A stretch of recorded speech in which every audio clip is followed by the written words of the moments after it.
this big block of Islamic Congress, Organized Islamic Congress, do you think this strong platform is likely to proceed or proceeding in taking on the radical ideology and denying them the space that they unfortunately have come to occupy?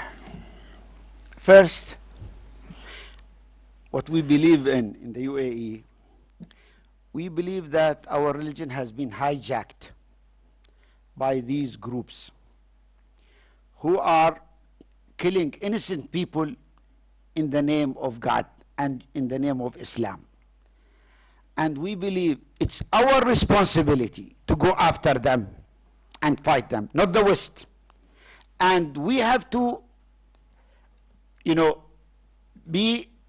take the initiative and take the lead in that fight. This is what we believe in. And this is why, we had the meeting in Riyadh, the Gulf and the American summit. That was last last May, where we had about 50-something Muslim country with the American, and we agreed that we have to go after these terrorist groups, regardless where are they, and to fight them. And all of them agreed to that and signed. The challenge is, will they implement that? Will they follow that? I believe that, the words have to come to a conclusion that, now killing innocent people in the street will not be tolerated. And we have to do something about it. Some of them, they say, we want to know why this is happening. I'm telling them, look, it's not time to know why. We have to go after these groups. You see, we are running out of time because more innocent people will be suffering because of these innocent, because they are killing innocent people. The problem that many countries, especially the superpower, they use, they play politics with this issue. And unfortunately, we all are suffering because of that. We are trying to lead a campaign to convince everybody, especially in the region, that look, we have to fight these terrorist groups. They are a threat to everybody. Unfortunately, that some forces from outside the region, they try to use them. And even sometimes some of within the region, they want to play that game. But I see there is a progress. I see more threat coming to the West because, the root of these groups are now within the European community because of these immigrants that they were having.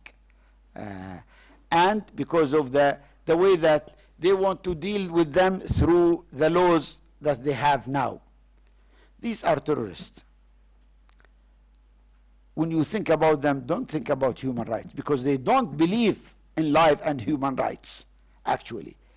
When a person come and kill innocent people in the street, this is not human. You need a special law to deal with these groups. In the region, still it will take time, but I think the people are starting to see the threat of these terrorist groups. And we need to engage everybody, as I mentioned, the community leaders, the religious leaders, to counter them. It will take time, yes, but I think we don't have a choice. We have to work together and counter them. When you come to the India and UAE relationship, I want to assure you, we don't have a normal relationship. We don't have a good relationship. We have a strategic relationship.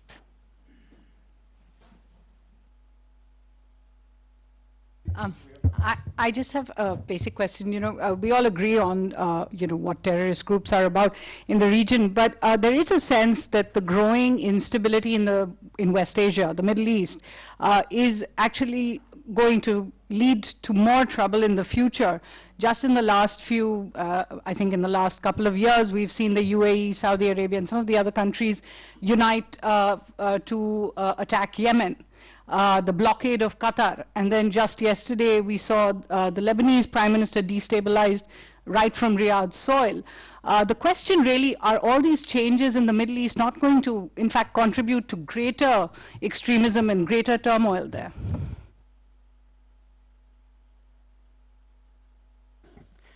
What we did in Yemen, because we found out that Iran is there in our backyard, and I want you to know that, the first strike that the coalition air forces did in Yemen was to destroy about 46 Scud missiles were targeting the Saudi cities.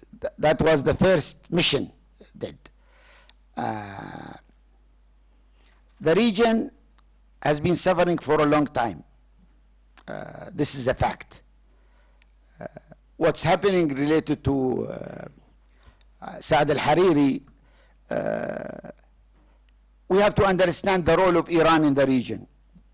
And Saad al-Hariri is a prime minister, but actually he couldn't act because Hezbollah was controlling the whole nation. And they didn't allow him as a prime minister, to work as prime minister. So what he did, he said, look, this is either I am,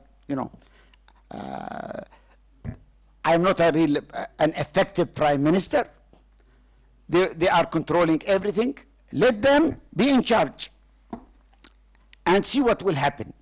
Because what they did, from after the civil war, they eliminated the Christian. And after that, they started against the Sunni, and now they are excluding everybody, even groups of the Shia. Hezbollah is not protecting Shia. Hezbollah doesn't represent Shia. Hezbollah represents only Wilayat al-Faqih. I am the Secretary General of the Muslim Elders. We have many Muslim elders in that council. One of them is a well-known Lebanese Shia cleric. He is well-known. He has hundreds of thousands of followers. He's Lebanese, but he can't go to his village in southern Lebanon because of Hezbollah. So he's staying in West Beirut. So that leads that Iran is playing a role in the region. It's part of their constitution since 79 to export the revolution, and this is what they were following, not only in the region, but in different parts of the world through their what they call Islamic centers and mosques they are supporting, and this is why we are suffering. We wish that Iran has worked for the Iranian people, has respected the international law, has engaged as a real neighbor in building the region in a different way, but all what's happening because they believe in the certain thing that creating instability to the region and suffering to the Iranian people themselves.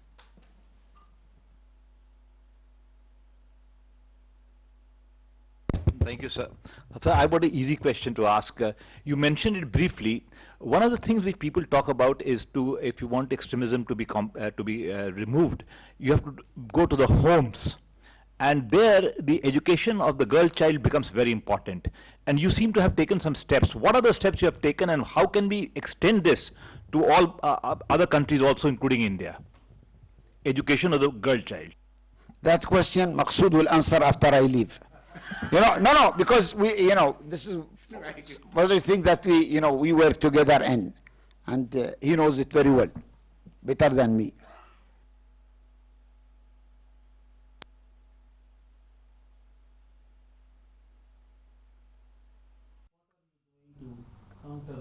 extremism? An example, I mean, one or two, just for us to understand this. Actually, we believe in, we realize that these terrorist groups, they use religion. And whenever there is something they want to announce, they start by a verses from the Quran or a saying of the Prophet. So we said, well, why don't we use religion against them? They are using religion to promote what they are doing, to promote their ideology. This is why we created the Muslim Elders Council, chaired by the Grand Imam of Al-Azhar. And we have many initiatives that led by Sheikh Al-Azhar and myself to promote Islam as a religion and to counter the narrative of these groups, Daesh, Al-Qaeda, Muslim Brotherhood, and Boko Haram. For example, we visited Nigeria. We met, different religious leaders, Muslim, Christians, and others. We visited the mixed camps, mixed camps of Muslim and Christian who were suffering and escaped from Boko Haram area.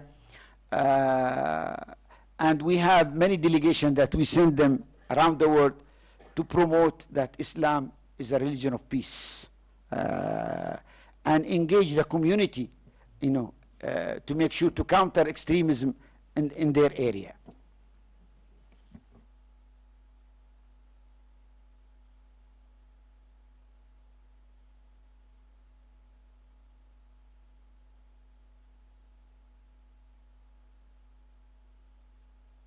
Okay. Is there any chance whatsoever of negotiations taking place at any stage between the warring communities? Between who? Between the warring communities. People on Various sects. both sides. Which You see, side? now the two sides are totally polarized, right? I mean, the ones who are caliphate group, whatever the group that is, groups, and the other which is countering this false Islam.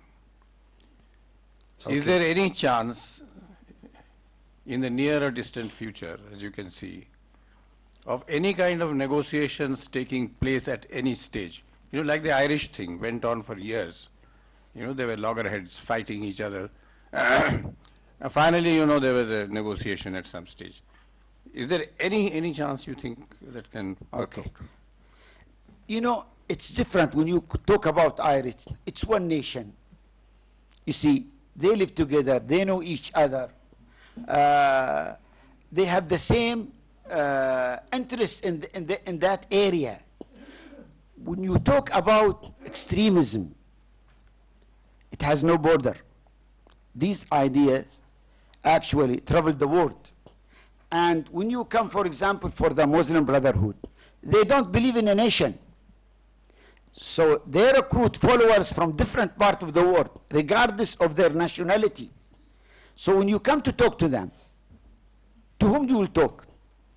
To the Murshid, who is now, he's in Egypt, he's an Egyptian, now he's in jail. They're always in a denial situation. They don't, when you talk to them, they deny that they are part of an organization. They deny that they gave bay'ah to the Murshid, but actually they did. You see people, they are in front of you with a face, and behind they are doing something else. That's the real challenge. So it's a fight to the finish. It's a fight to the finish, and you have to be proactive, not just waiting until they act and you do something. You have to go to the root through your educational system. You make sure that the new generation, they believe in tolerance, respect of others, appreciation for others, engage with others in their daily life. They see them part of the humanity, and they are immune against any extremist idea. Now, in addition to what you have said, the key to peace and understanding in the Middle East is some kind of an understanding between Iran and Saudi Arabia. Is that feasible or practicable immediately? Now, it's not feasible Because, you know, Iran, they can't change easily. It's part of their constitution. You go to the constitution that Khomeini made, and you see in that constitution that we have to export our revolution to all Muslim countries. And this is the mandate of the Revolution Guard. This is what they are doing. Actually, in Iraq, the Revolution Guard is there. In Syria, you know the missiles that targeted Riyadh before 2 days. This is an Iranian missiles, and it was done by the Iranian expert advisor. Houthi don't know. They don't know how to manage these missiles. So it's clear that, you know, the Iranian will not be able to change their behavior unless the regime is changed. The last question.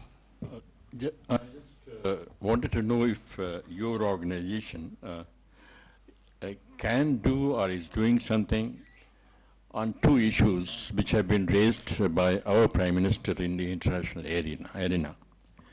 Number, are you thinking of snapping the funding of these extremist groups?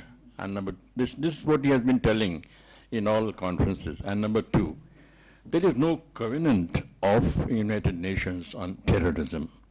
Are you also working towards that? Are any steps being taken by your organization? Okay. The second question, he will answer it. The first question, you know the summit that happened in Riyadh last May? They agreed to create a center to monitor the flow of money, to make sure that no money will go to these terrorist groups. And the center is active now. They are, you know, engaged in this.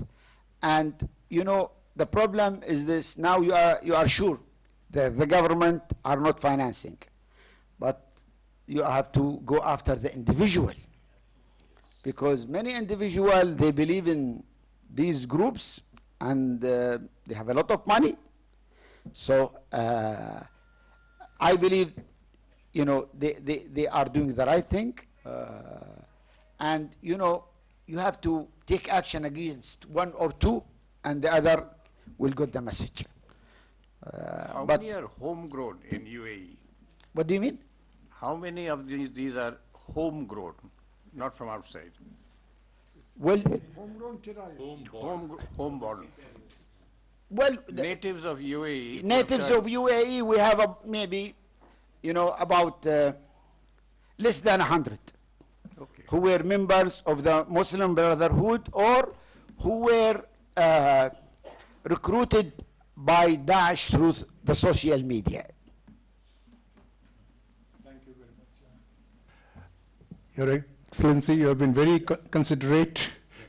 And he had actually said 6:15, then extended to 6:30, and we have extracted every minute of it. So we'll continue with the session with. No. Okay, thank you very much. Thank you very much. Okay, thank you.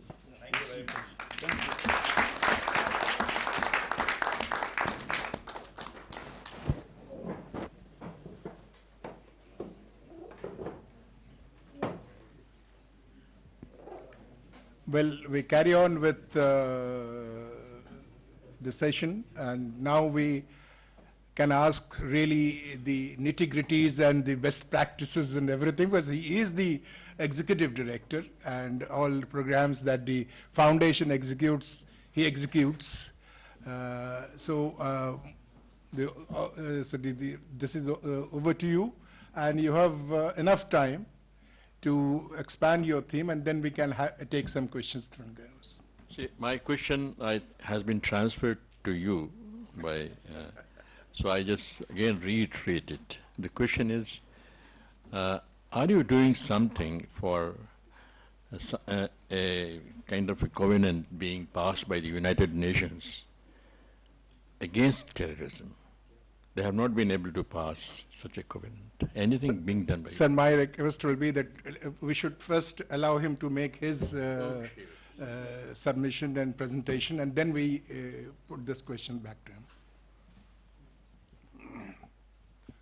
First of all, allow me to say how happy I am to be here today in Delhi.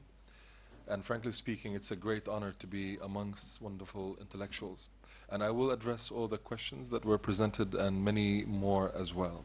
But before I go into my formal part of my presentation, I want to take you a little bit back in history, maybe 45 years ago. There was this young German man. He was blonde, green eyes. He came all the way from Berlin to a small, tiny island that is going to be the future capital of tolerance, that is Abu Dhabi. And he comes all the way to this nice little island, and then he sees this nice, beautiful brown Bedouin, and he falls immediately with love from first sight. He tries to talk to her, he tries to speak to her, but then everyone tells him, you know, this is not allowed in our culture. If you want to be close to her, you have to go and ask for her hand from her father. So he goes, he speaks to the old man, and then he says to him, well, I'm sorry, but if you want to marry my daughter, you first have to convert to Islam. Then you have to bring some amount of money to show how much you love my daughter, and you have to prepare a certain nice house for her. So the young German man, he actually leaves, and he comes back after a few weeks. He actually converted to Islam. He brought that amount of money, and he prepared the house. So the old man could not stop but actually feeling so happy and gave his blessing to that marriage. Now the result of this marriage is 3 ugly children. I am number 2. And this explains my name, why I have Maqsood as the first name and Cruz as the last name. Now, people who know about my story, I always ask them, how do you actually classify me? Am I white or black? And most people say I'm actually chocolate. How do you classify me? Am I European or Arab? Or am I Christian, Muslim, Chrislam, none of the above, all of the above? You see, Socrates long time ago said in his small tiny island, I'm not an Athenian nor a Greek, I'm a citizen of the world. And as I grew up, I realized there are 2 types of identities. There is identity by birth, but then there is identity by choice. And I always become a person who believes that the future is what you actually want it to be. That we don't deal with the future as something totally alien, disconnected from us, but basically an ongoing interaction between all of us, between what we want to do. So you don't need to see the horoscope, what's going to happen in the future. You want to know what's going to happen tomorrow? Plan it. Therefore, that sense of deliberation, that sense of action is very important in the direction that we're taking. And I argue that this is exactly what is needed today when we talk about extremism, violent extremism, and terrorism. We need deliberation, we need action, we need to make a decision what kind of future or direction we need to take. This maybe will be a good transition to speak about 2 important points. One, I want to give you an overview of the organization that I'm honored to serve, Hedayah, the International Center of Excellence for Countering Violent Extremism.